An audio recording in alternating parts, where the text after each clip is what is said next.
राधे राधे दोस्तों। कैसे हैं आप सब। आज की कहानी है अब तेरे बिन नहीं जीना मुझे। हर्षा जिस दिन से मायके से लौटी थी, उल्लास उसे कुछ बदला बदला पा रहा था। ऑफिस जाते समय पहले तो वह उसकी हर जरूरत का ध्यान रखती। नाश्ता, टिफिन, घड़ी, मोबाइल, वॉलेट, पेन, रुमाल, कहीं कुछ भी रह ना जाए। वह नहा कर निकलता तो धुले हुए व पैड्स किए हुए कपड़े, पॉलिश किए हुए जूते उसे तैयार मिलते। रोज बढ़िया सा डिनर, संडे को स्पेशल लंच, सुंदर सजा संवरा हुआ घर, मुस्कान से खिली खिली हर वक्त आंखों में प्यार का सागर लिए हुए उसकी सेवा में बिछी रहने वाली हर्षा के रंग ढंग उस दिन से कुछ अलग ही नजर आ रहे थे। अब उसे कोई चीज टाइम पर जगह पर नहीं मिलती। पूछता तो उल्टे जवाब तुरंत सुनने को मिल जाते कि कुछ खुद भी कर लिया करो, मैं अकेले कितना काम करूं। उल्लास इधर उधर दिमाग के घोड़े दौड़ाने लगा था। उस दिन ऑफिस की पुरानी सेक्रेटरी बीमार जानकर उसे देखने घर चली आई। कहीं इस कारण से हर्षा को कुछ फील तो नहीं हो गया, या हर्षा की नई भाभी पारुल ने तो कहीं उसे पट्टी पढ़ा कर नहीं भेजा। बहुत तेज लगती है वह, या फिर ऑफिस में बिजी रहने के कारण आजकल उसे कम टाइम दे पाता हूँ। घर में अकेले पड़े पड़े बोर हो जाती होगी शायद। मायके में जॉइंट फैमिली जो है, बच्चा भी तो नहीं है अभी कोई जो उसी से मन लग जाता। 2-3 साल के बाद बच्चे का प्लान खुद ही तो मिलकर बनाया था। पूछने पर तो सही जवाब भी नहीं देती आजकल। उल्लास सोचे जा रहा था। उल्लास, खाना बना दिया है, निकाल कर खा लेना, बाकी खाना फ्रिज में रख देना, मुझे शायद आने में देर हो जाए, फ्रेंड्स के यहाँ किट्टी पार्टी है। हर्षा का सपाट स्वर सुनाई दिया। अरे संडे को कौन किट्टी पार्टी रखता है। एक ही दिन तो सभी जेंट्स घर पर होते हैं, और हम जो रोज घर में रहती हैं उनका क्या। कल से तुम्हारे कपड़े बेड पर फैले हैं, उन्हें समेट कर रख लेना। मेरी समझ में नहीं आता, मेरे लिए हर काम क्यों छोड़ कर जाते हो। और धड़ाम से दरवाजा बंद करके वह चली गई। उल्लास सोचने लगा कि वह पहले भी तो यूं छोड़ कर जाता था, तब उसके काम खुशी खुशी कर देती थी, तो अब उसने ऐसा क्या कर दिया जो हर्षा उससे रूठी रूठी सी रहने लगी है। वह उस पर और बर्डन नहीं डालेगा, अपने काम खुद कर लिया करेगा। उल्लास ने जैसे तैसे बेमन से खाना खा लिया। हर्षा का खाना बेस्वाद तो कभी नहीं बना, भले ही खिचड़ी बनाए। इसी कारण उसका बाहर का खाना बिल्कुल छूट गया था। पर अब तो कभी नमक ज्यादा तो कभी कम, कच्ची सब्जी, जली जली रोटियां, हुआ क्या है उसे। वह हैरान था, उसकी समझ में कुछ भी नहीं आ रहा था।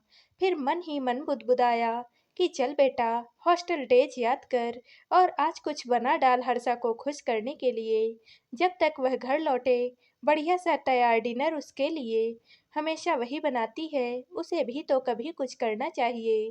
फिर सोचने लगा कि हर्षा को आमिर खान बहुत पसंद है, अतः पहले दंगल मूवी के टिकट बुक करा लिए जाएं, नाइट शो के।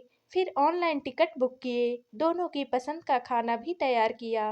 हर्षा आई तो उसका प्रयास देखकर मन ही मन खुश हुई।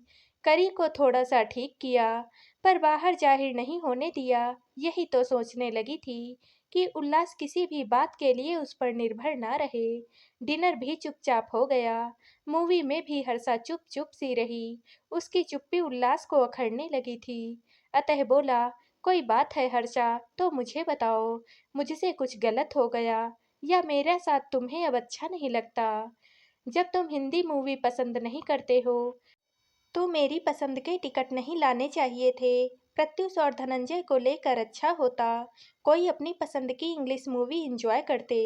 जबरदस्ती मेरे कारण देखने की क्या जरूरत है।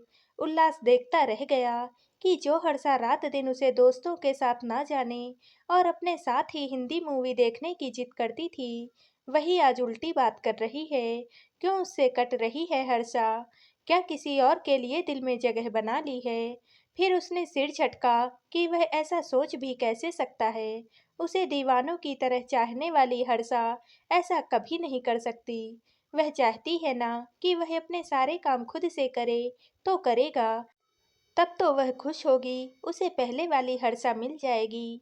2-3 महीने में उल्लास ने अपने को काफी बदल लिया। अपने कपड़े हर संडे को धो डालता, कुछ कपड़े खुद ही प्रेस करता, तो कुछ कपड़ों को बाहर से प्रेस करवा लेता। घड़ी, वॉलेट, मोबाइल चार्जर वगैरह ध्यान से एक एक चीज रख लेता। हर्षा को इसके लिए परेशान ना करता। पेट भरने लायक खाना भी बनाना आ गया था। ऑफिस जाने से पहले अपना कमरा ठीक कर जाता। अब तो खुश हो हर्षा, वह पूछता तो हर्षा हौले से मुस्कुरा देती। पर अंदर से उसे अपने कामों को स्वयं करता देख बहुत दुखता। पर वह ऐसा करने के लिए मजबूर थी। उल्लास इंग्लिश की नैयर मूवी लगी है, जाओ अपने दोस्तों के साथ देख आओ। हर्षा, तुम मुझे ऐसे अपने से दूर क्यों कर रही हो? मैं समझ ही नहीं पा रहा हूँ कि यह कैसी खुशी है तुम्हारी। क्या मुझे अपने लायक नहीं समझती अब? उल्लास, तुम तो लायक हो, और तुम्हारे लिए वह लाली मौसी ने सही लड़की चुनी थी। उनकी ननंद की बेटी संजना, बिल्कुल तुम्हारे लिए हर तरह से सही मैच। उसने अभी तक शादी नहीं की। मेरी वजह से उससे रिश्ता होते होते रह गया था तुम्हारा। लाली मौसी इसी कारण अभी तक मुझसे नाराज हैं। उनकी नाराजगी तुम दूर कर सकते हो तो बताओ, कहाँ इतनी पुरानी बात को लेकर बैठ गई तुम? हम दोनों ने एक दूसरे को पसंद किया, प्यार किया और शादी की। अब यह बात कहाँ से आ गई? अच्छा, ऑफिस को देर हो रही है, मैं निकलता हूँ, शाम को बात करते हैं। रिलैक्स होकर। और फिर हमेशा की तरह बाहर निकलते हुए उसके माथे पर चुंबन जड़ दिया। तुम कुछ भी कर लो, कह लो तुम्हें प्यार करता रहूंगा। सी यू हनी। यही तो मैं अब नहीं चाहती उल्लास, तुम्हें कुछ कह भी तो नहीं सकती। हर्षा देर तक रोती रही। कल ही उसे मुंबई के लिए निकलना था, कभी न लौटने के लिए। उसने अपने आप को किसी तरह से संभाला, छोटे से बैग में सामान पैक कर लिया। उल्लास आया तो उसे बताने की हिम्मत भी ना हुई। रात बेचैनी से करवटें बदलते बीत गई। तुम्हारी तबीयत ठीक नहीं लग रही हर्षा? उल्लास कभी पानी, कभी चाय, तो कभी कॉफी बना कर लाता। कभी माथा सहलाता। डॉक्टर को बुलाऊं क्या? कुछ नहीं, बस थोड़ा सिर दर्द है, सुबह तक ठीक हो जाएगा। अब तुम सो जाओ। मगर उल्लास माना नहीं। तेल की शीशी उठा लाया। ढक्कन खोला तो वह फिसल कर बेड के नीचे पहुंच गया। वह झुका तो पैक्ड बैग नजर आया। अरे यह बैग कैसा है? कौन जा रहा है? हाँ उल्लास, मुझे कल ही जाना पड़ रहा है मुंबई। अभी मुझे लेने कल सुबह यहाँ पहुंच जाएगा। वह मेरी सहेली रुचि की बहन की शादी है, उसका कोई है नहीं। घबरा रही है, डिप्रेशन में अस्पताल में दाखिल भी रही। सारी तैयारी करनी है, अतः माँ से रिक्वेस्ट की है कि अभी को भेजकर मुझे बुला लें। मेरे पास भी तुमसे रिक्वेस्ट करने के लिए फ़ोन आया था, मैंने कह दिया। उल्लास मुझे मना नहीं करेंगे। 1 महीने क्या, 6 महीने रख लो। सारे काम खुद करने की आदत डाल ली है, अब उल्लास को कोई परेशानी नहीं होगी। अकेले सही है ना? वह हल्के से मुस्कुराई। पर इतना प्यार करने वाले पति उल्लास से सब मनगढ़ंत कहने के लिए मजबूर वह अंदर तक हिल गई। मगर कितने दिन? मैं अकेले कैसे? कुछ बताया तो होता। अकेले की आदत तो डाल ही लेनी चाहिए। आत्मनिर्भर होना चाहिए हर तरह से। अचानक कोई चल पड़े तो रोता ही फिरे दूसरा। कुछ कर ही नहीं पाए। वह हंसी थी। चुप करो, कैसी बेसिर पैर की बातें कर रही हो? जा रही हो तो मैं तुम्हें रोक नहीं रहा। कब लौटोगी यह तो बताओ। शादी के लिए 10 दिन बहुत हैं, 1 महीना जाकर क्या करोगी? पर ठीक है, जाओ। हर दिन मुझे फोन करोगी। चलो अब सो जाओ। 8 बज चुके थे, तभी अभी आ गया। कहाँ हो दीदी, अभी उठी नहीं? कल तबीयत कुछ ठीक नहीं थी उसकी, कुछ अजीब सी बातें कर रही थी, इसलिए अभी उठाया नहीं। 1 बजे की फ्लाइट है जीजू, देर ना हो जाए। हाँ, मैं उठाने ही जा रहा था, मुझे रात को ही मालूम हुआ। चाय बन गई, तुम उठा दो, मैं चाय डाल कर लाता हूँ। दीदी उठो, मैं आ भी गया। चलना नहीं क्या, देर हो जाएगी। अभी ने उसे उठाया। जितनी देर होनी थी अभी हो चुकी, अब और क्या होगी, कहते हुए हर्षा उठ बैठी। क्यों नहीं आप वहाँ रुकी इलाज करवाने? कोशिश तो की ही जा सकती थी। क्यों नहीं बताने दिया जीजू को? छोटा भाई अभी उसके कंधे पकड़कर लाचारगी से बैठ गया। आंखों में बूंदें छलकने लगी। वक्त बहुत ही कम था मेरे पास, कितना इलाज हो पाता तुझे तो पता ही है। तेरे जीजू को तैयार भी तो करना था मेरे बिना रहने के लिए। तू शांत हो जा बस। हर्षा उसके आंसू पोंछने लगी, जो रुक ही नहीं रहे थे। उल्लास के कदमों की आहट कमरे की ओर आने लगी, तो अभी ने झट से अपने आंसू दोनों हाथों से पोंछ डाले और सामान्य दिखने की कोशिश करने लगा। हर्षा जाते जाते उल्लास को ठीक से रहने खाने की तमाम हिदायतें दिए जा रही थी। अधिक फोन मत करना, वहाँ सब मुझे छेड़ेंगे कि उल्लास तेरे बिना रह ही नहीं पा रहा। अब उदास परेशान मत हो, तुम्ही ने तो लंबा प्रोग्राम बनाया है, दोस्त के यहाँ शादी में जा रही हो, खुशी खुशी जाओ, मेरी चिंता बिल्कुल छोड़ दो, मैं सब मैनेज कर लूंगा, ठाठ से रहूंगा देखना। एयरपोर्ट से अंदर जाने के लिए हर्षा ने उल्लास का हाथ छोड़ा, तो उसे लगा जैसे उसकी सारी दुनिया ही छूट गई। अब वह उल्लास को आखिरी बार जी भर कर देख लेना चाह रही थी। बड़ी मुश्किल से अपने आप को संभाला और हौले से बाय कहा, मुस्कुराकर हाथ हिलाया और फिर झटके से चेहरा घुमा लिया। आंखों में उमड़ते बादलों को बरसने से रोक पाना उसके लिए असंभव था। 2 दिन ही बीते थे हर्षा को गए हुए। ऑफिस में उल्लास को पता चला कि उसकी अगले फ्राइडे को मुंबई में मीटिंग है। वह खुशी से उछल पड़ा। उसने 2-3 बार ट्राई किया कि हर्षा को बता दे, पर फोन ही नहीं मिला। फिर सोचा कि अचानक उसे सरप्राइज देगा। फोन ही नहीं मिल रहा है हर्षा का। यहाँ मेरी मीटिंग है आज 3 बजे। सोच रहा हूँ कि हर्षा को सरप्राइज दूँ। उसकी सहेली रुचि का जल्दी पता बता अभी।